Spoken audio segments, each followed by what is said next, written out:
Justin Martyr did not die because Rusticus failed to answer his arguments. In the trial tradition, he died after refusing a public sacrifice. In Rome, before Junius Rusticus, a Christian philosopher was asked to obey the gods, submit to the kings, and prove his loyalty with worship. His answer turned a name into evidence. Yes, I am a Christian.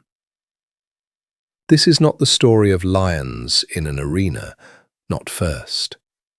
It is the story of a hearing room, a Roman magistrate, a small group of Christians standing together, and one public act they would not perform. Justin had spent his life arguing that Christianity was the true philosophy. He had written to emperors. He had defended Christians against rumour and suspicion. But when the hearing tightened, Rusticus did not ask him for another argument. He asked for sacrifice. And once worship became the test, Justin's arguments could not protect him. To understand why, we have to go above a Roman bathhouse. Rome in the middle of the 2nd century was not a quiet museum of marble. It was crowded, administrative, and noisy. Officials and petitioners, merchants, enslaved workers, freed people, teachers and philosophers, migrants and religious groups, all moving through the capital of the empire. Somewhere in that city, the trial tradition remembers Justin living and teaching above the bath of Martinus. That detail matters because it sounds like real urban life. An upper room, a rented space, steam and voices below. Visitors climbing stairs to hear a teacher in a philosopher's cloak speak about Christ. Justin was not Roman by birth. He came from Flavia Neapolis in Samaria. He had searched through the philosophical schools of his day, and in Christianity he believed he had finally found the true philosophy. In Rome, that was not a private thought. Philosophy was public. Teachers gathered students, reputations rose and fell, rivalries could turn dangerous. The room above the bathhouse shows Justin's public claim becoming a community. People came to him. Some were seekers. Some were already believers. Some carried Eastern provincial ties into the capital, Cappadocia, Iconium, Phrygia.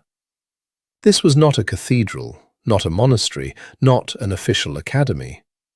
It was a Christian teaching circle in the dense machinery of Rome. Visible enough to question, and Roman officials were not only interested in what Christians believed, they wanted to know where they gathered, who taught them, and whether they would return to the ritual order of the city. The upper room explains the community. Rusticus explains the pressure.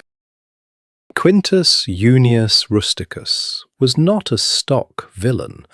The trial tradition places Justin before Rusticus as urban prefect of Rome, a serious judicial official.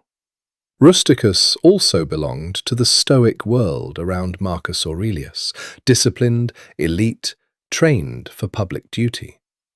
That makes the scene sharper. A Christian philosopher stood before a Stoic magistrate. Both men valued reason and duty, but they did not mean the same thing by duty. For Rusticus, the problem was not that Christianity had ideas.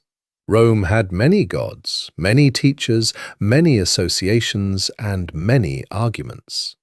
The problem came when Christians refused the rights that Roman society treated as public loyalty. Sacrifice was civic behavior. It honored the gods, acknowledged imperial order, and signaled that a person was not an enemy of the peace everyone depended on. Christians could pay taxes, they could pray for rulers, they could live quietly, but they could not worship the gods. Roman procedure gave magistrates a way to test that refusal. Question the accused, warn them, offer a path back, deny the name, perform the rite, live. That was the dreadful mercy in the system.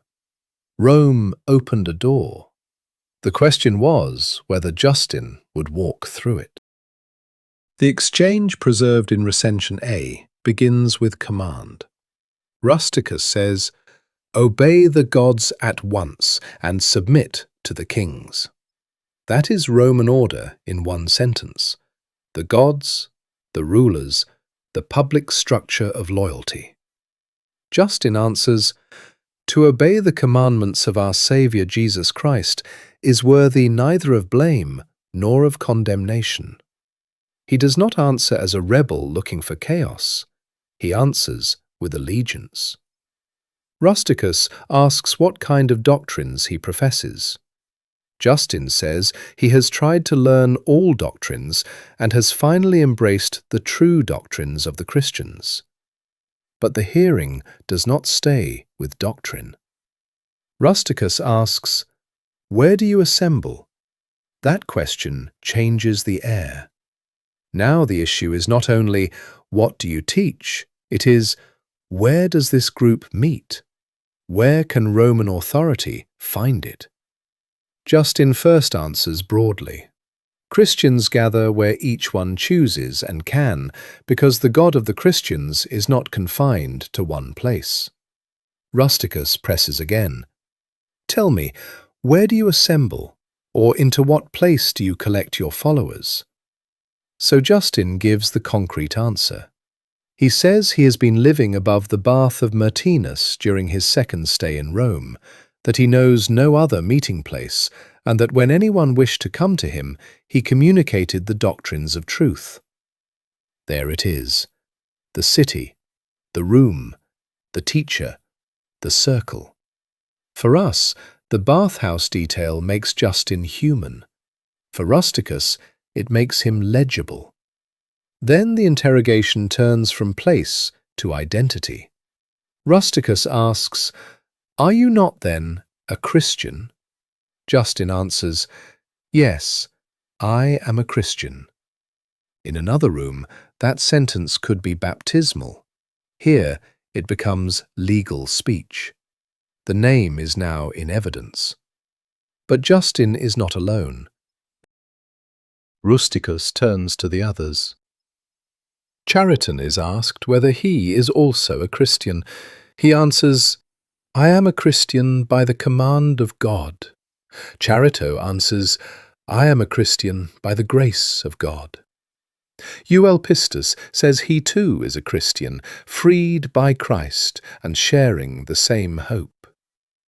Hierax says, "Yes, I am a Christian, for I revere and worship the same God."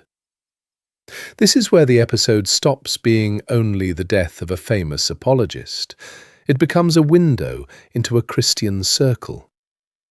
The Acts do not give us full biographies for these people. We should not invent them. But even the brief lines still matter. When Rusticus asks whether Justin made them Christians, Hierax answers, "I was a Christian and will be a Christian." When Pion is asked who taught him, he says, "From our parents we received this good confession." That one line lets us glimpse something larger than Justin's school. The faith has already moved through households, parents to children, roads to cities, province to capital. When Rusticus asks Pistus where his parents are, he answers, "In Cappadocia." When Hierax is asked the same question, the tradition gives a more stylized reply, but one concrete detail stands out. He had come from Iconium in Phrygia. Rome has gathered them, a Samaritan-born philosopher, a companion named Charito, who the tradition places among the women in the group, men with Eastern ties, a believer taught by his parents. There is also Euelpistus, whose confession is clear even where his social status is not. Some early language attached to him suggests a link to Caesar's household, and later readers have taken that as a sign of imperial court connection. The trial text itself does not settle it, and honest scholarship does not. The confession is what the hearing records with confidence. This is not one man's private opinion, it is a network. And that is why Rusticus returns to worship. If Justin alone refuses, Rome has a stubborn philosopher. If the circle refuses, Rome has a community whose allegiance cannot be repaired by punishing one teacher. The escape route is still open. The question is whether anyone will take it. Rusticus turns back to Justin as the learned man. If he is scourged and beheaded, does he believe he will ascend into heaven? Justin answers with hope in God's gifts. Rusticus asks again whether Justin supposes he will receive a reward. Justin says, "I do not suppose it, but I know and am fully persuaded of it." Then Rusticus stops circling and names the action. Let us then now come to the matter in hand, and which presses. Having come together, offer sacrifice with one accord to the gods. That is the center of the story, not a theory, not a rumor, a public act of worship. Rome has made the path plain. Justin and his companions can perform the ritual together and return, visibly, to civic order. Justin refuses. No right-thinking person falls away from piety to impiety. Rusticus warns them. Unless you obey, you shall be mercilessly punished. One more chance to live on Rome's terms. But the companions answer together, "Do what you will, for we are Christians and do not sacrifice to idols." There is no arena crowd in that sentence, no beast, no fire, just the refusal Rome cannot absorb. Rusticus pronounces sentence.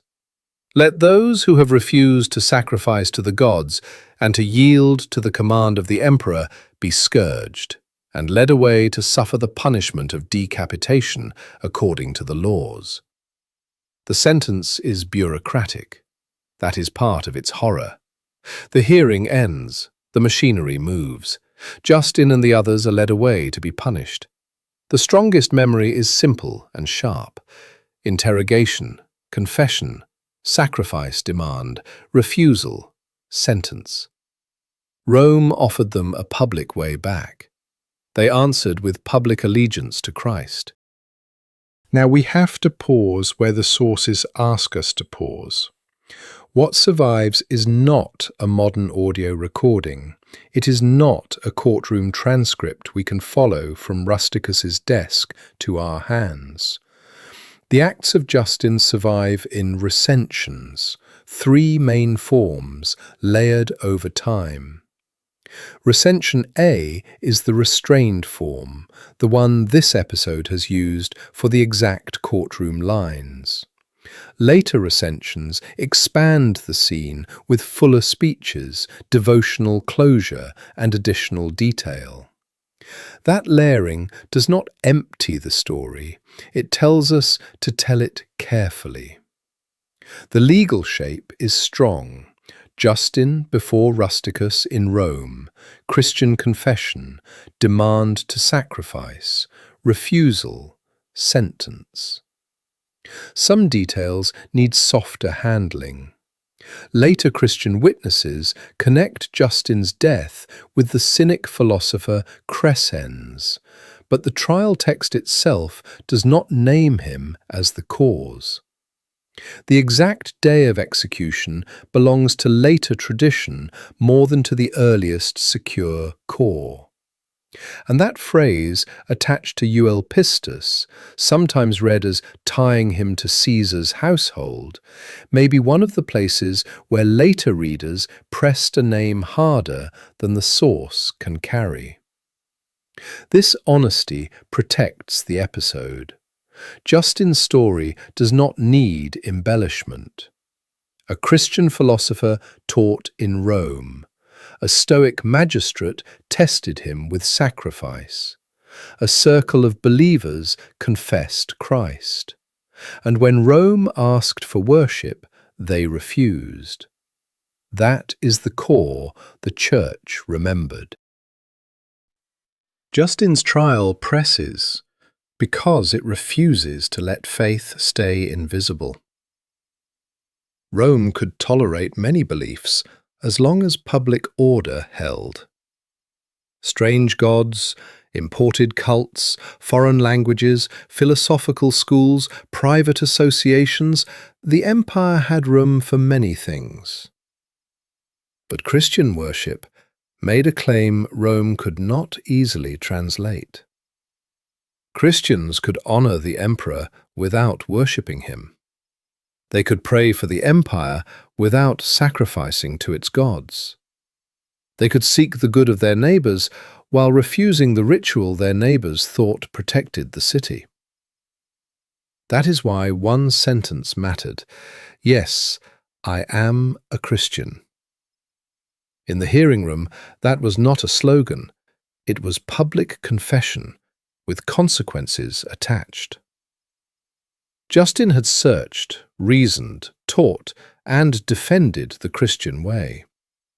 Faith for him was not less rational because it ended in martyrdom, but reason did not remove the cost of allegiance. Eventually, the argument reached the altar, and there, words had to become worship or refusal. The companions make that ending harder to soften. This was not only one famous man's courage, it was shared witness. A teacher and his circle, converts and children of believers, Eastern migrants standing under the same question as Roman residents. The escape route was real. That is why the refusal meant something. Offer sacrifice with one accord. Live. They did not. The pressure on Christians now does not look exactly like Rusticus's hearing room. We should not flatten the distance between their world and ours, but the old question has not vanished.